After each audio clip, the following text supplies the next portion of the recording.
Hi, guys, and welcome to this week's episode of the Butterflies podcast. Today, we're going to be talking about sport aspects and maybe cardio aspects about Turner syndrome and kind of why we have the hobbies we have and other health related problems.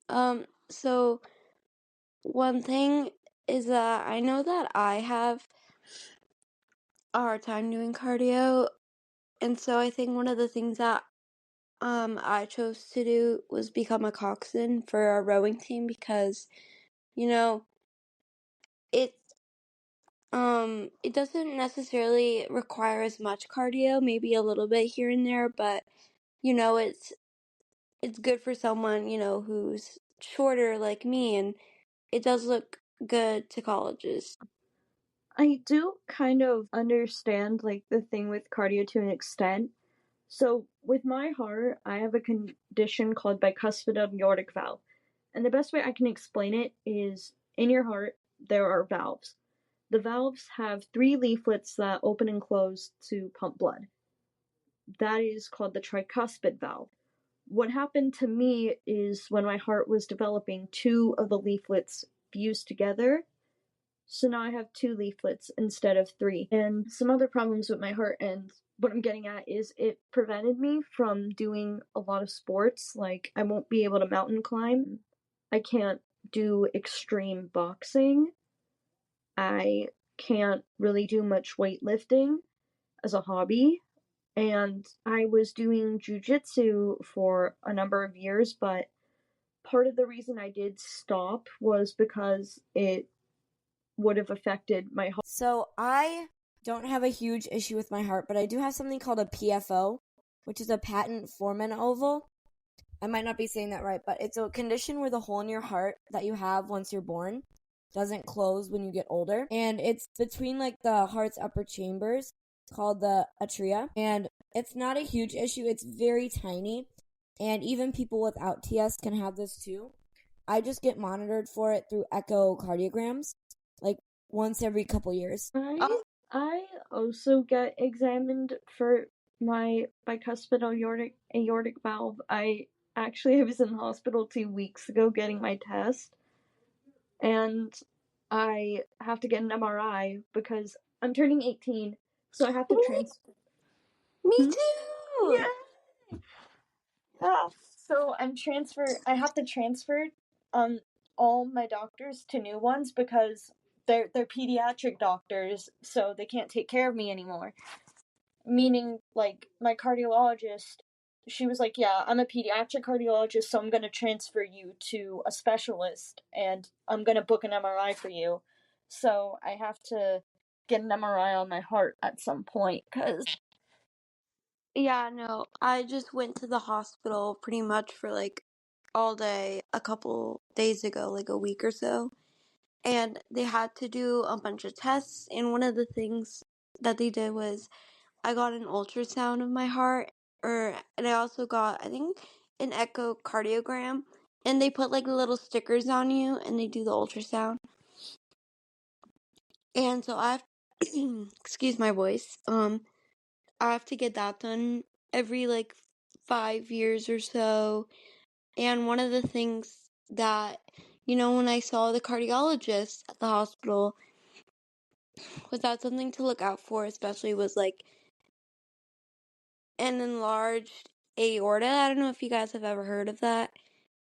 And I guess one of the things that they're checking is to make sure that everything's good, because I think that's I don't know if it's me personally, but it can lead to other health issues. And so,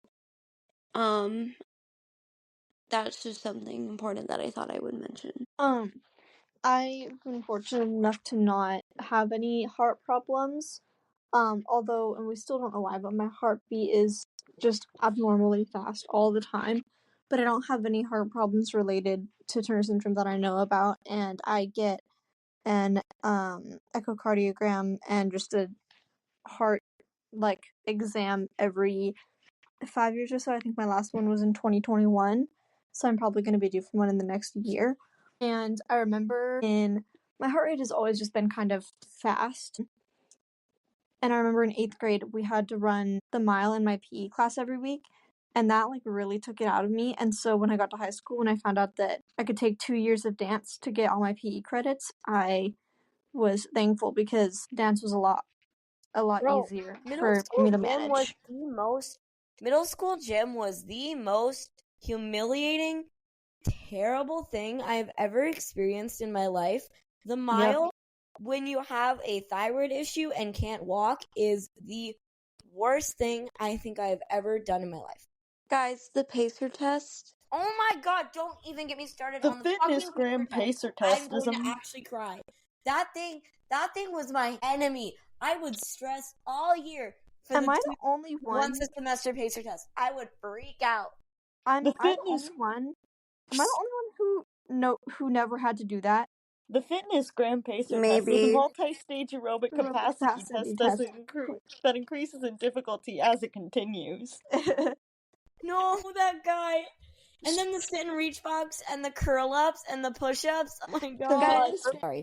Guys, I low-key kind of ate at the push-up test. I used to get like, I don't know. I could get like 20 sometimes, but like not anymore. Guys, I actually hate running. Low key, I also ate at the push-up test. I think the most I got was like 40, and 40 push-ups. 40 push-ups. You're telling me you got to 40 push-ups? Yes. Oh my god. That's The sit and reach box. That was so hard because I'm so short. I couldn't even reach what they wanted me to do. Like, Yeah, kind of connected to that. So I did growth. Like probably everyone here, did growth hormones, and something that kind of happened as a result of it was my hamstring. It's like my legs were growing, and I wasn't like kind of stretching to keep up with it, so my hamstrings were really tight. So this sit and reach was so bad. Also, I have had heart problems in the past. I had heart surgery as a baby for my aorta, the largest artery that comes out of the heart. But that's never I see a cardiologist every year, and I do echocardiograms about every other year, and I need to do an MRI in a couple years. But my cardiologist, I've moved a few times, so I've had a few different cardiologists, and none of them have ever said that that would necessarily keep me from doing anything athletic. So I've never been a super athletic person, but that's probably just me. I don't think that has anything to do with my heart, but it's really never limited what I could do physically. yeah, I'm not a very athletic person either. I have tend to gravitate towards theater because I don't know, it's just you're still moving your body, but it's so much more fun and there's so much less stakes than like say like a sport. It's just my kind of thing. Like I love just being on stage. Yeah, no, that's why I was excited to go into dance when I got into high school because it was a lot easier. Okay, number 2, with my school, okay, so I live in the middle of nowhere, California, so our school is extremely small, like tiny, and because of that, we don't have a lot of classes offered. At the time, so a requirement for me to graduate school was the 2 years of PE, and I just did those 2 years and left because I had no other choice. Like, I could do weights my second year, but I was like, oh, hell no. Nah, fuck that. At my high school, it was kind of annoying. It required you to do some kind of PE class every year. There were a lot of I went to a really big school, so there were a lot of options junior and senior year. So junior year, I did yoga, which was very hard the first day. I was in it with my friend. We were both sweating at the end of it.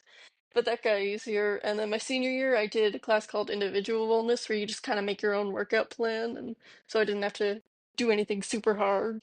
Like in middle school PE, where we were all just doing the same thing and we'd be running laps around the field. That, I don't know. I feel like forcing all the kids to do the same physical activities just doesn't work. So not everyone is able to do the same thing. I only had to do PE my freshman year, and then I had 1 semester of PE my sophomore year, and then 1 semester of driver's ed. So that's really interesting that, like, I think it's really interesting that people have to take PE, like, multiple years of high school.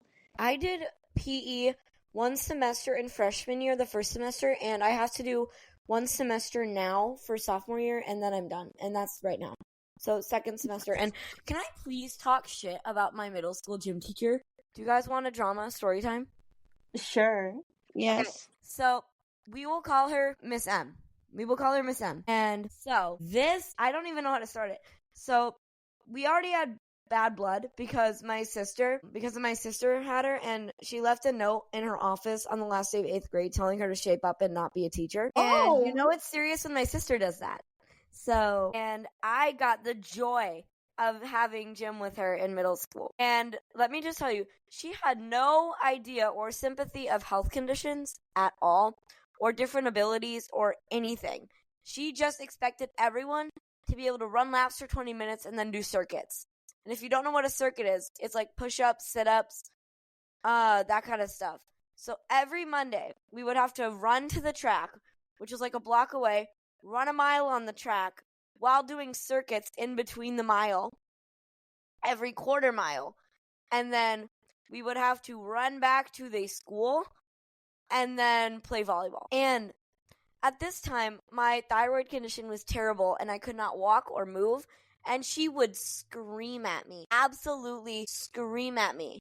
She hated me so much for no reason. And this led to me getting very injured and having to stay out of gym for 2 weeks. And she was like, if you have to keep sitting out, I'm going to need official doctor's notes and not just your mom saying you're hurt. And I'm like, okay. So I went to the doctors to get a note, and then she ignored. Oh my god. So, that's where she gets fired, because what the heck? That's And crazy. my other gym teacher was a pedophile. Oh. Okay. Yo, same! Oh my gosh. One time, so in 8th grade, I took yoga instead of one of the actual PE classes, even though I still had to run the mile every week, but I took yoga. And one time, my teacher, Miss LaRock, who I love, she wasn't there that day, so we had one of the other PE teachers, Mr. Adler. She had him sub for us, and one time she just put a video on. We watched Yoga with Adrian. That was the YouTube channel that she used. I loved Yoga with Adrian. Right? So she just had him play one of her videos, and we just did some yoga poses. And for most of the time, he just stayed like at the door, and he just looked out at the rest of the school. He would occasionally poke his head back in to just check on us. But then we went into downward dog, and then he came in and started walking around the room and like walking in between all the people and looking. And then once we went into the next position, we were in downward dog for like a couple minutes, and then we went into the next position, and then he left the room. And I was like, what the heck? Yo, that's insane. Dude, what if I told... Okay, 2 things. Number 1, I hated my middle school PE teacher. I was stuck with her throughout my entirety of middle school. But my high school PE teacher, I'm gonna call him Mr. W. He is chill. We like him. When I told him about my anemia, because I was anemic and I had to get a blood transfusion, I was like, yeah, this all happened. Like, I messed up on my medication, ended up bleeding. And he was like, holy smokes, are you okay? And his reaction was just funny to me, because I was like, hey, Mr. W. So I was absent for a couple of days because I was anemic and I had a blood transfusion. And he was like, oh my god, are you okay? And I was like, yes. And on the subject of PE, what if I told you that our TA ended up getting arrested like last summer? Okay. No, same. Well, not same. But the reason that the creepy sub was at my school in the first place was because he got fired from his last job because he was caught watching porn at work. I'm not gonna get too into it, but the TA, there was apparently a situation that happened with a freshman, which caused him to get arrested on school grounds. And I ended up finding a court document about what happened. And I learned that not even the TA's mother, because he was a kid, not even the TA's mom was like, I do not want this kid back in our house. He is dangerous. And I was like, oh my I'm God, so glad that that's right now my crazy. gym teacher is good. I'm so glad right now my gym teacher is actually a normal human being. Imagine being in gym. dude, I don't know, PE teachers, they can be some of the most wackiest people on this planet. Oh yeah, I agree for sure. I just find it really interesting that so many of us at camp had like an interest in like reading and musical theater. And I think it all kind of relates to us, like maybe it's related to us, like, you know, like not being able to, you know, like not necessarily not being able to, but having difficulty doing sports, you know. So I think like finding interest in those kinds of things is something that I find really cool and I really enjoy having in common with you guys. Dude, I agree. Like, meeting people with similar interests in you is like, I love it because you guys get me. Yeah, Yeah. meeting all of you has just been honestly the best part of my year. I love you guys all so much. Okay, are we ready to finish? Yeah, I think we're ready to wrap it up. Okay, Greta, should I say the outro? That's gonna be it for this episode this week. I hope you guys enjoyed listening to our stories about everything related to this stuff and our gym horror stories and our weird teachers. We will be back next week for my topic that I still need to think about, but stay tuned on the Instagram, which is the same name as this podcast, and we will see you then. And happy TS Awareness Month. Stay tuned for more extra content. Happy TS Awareness Month, guys. Happy TS Awareness Month. Oh, yeah.